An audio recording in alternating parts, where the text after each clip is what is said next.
Просветните работници и воспитувачите ќе протестираат се додека не се прифати нивното барање за зголемување на платите. Председателот на СОНК Јаким Неделков се пожали дека во одредени општини имало притисоци и закани кон вработените со цел да се прекине штрајкот. Најавени се и кривични пријави.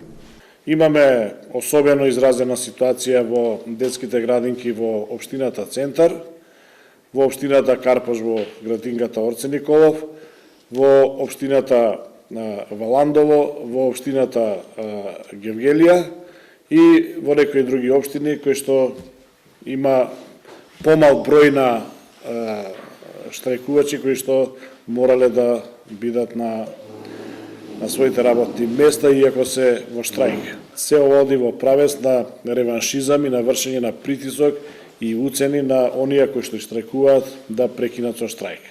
Министерот за образование Јетон Шакири вели дека легитимно е правото на секој да штрајкува и протестира, но мора да има социјален диалог и преговори. Требаше последниот чекор да се зема генерален штрајк. Иако јас ке треба да ги потврдам информациите што доаѓаат од некои градови каде што имаат ученици што сака да влегуваат во училиштата и вработени, но исто така има директори кои кажуваат дека јас имам одлучено за генерален штрајк и не ги имат пуштено внатре во училиштата.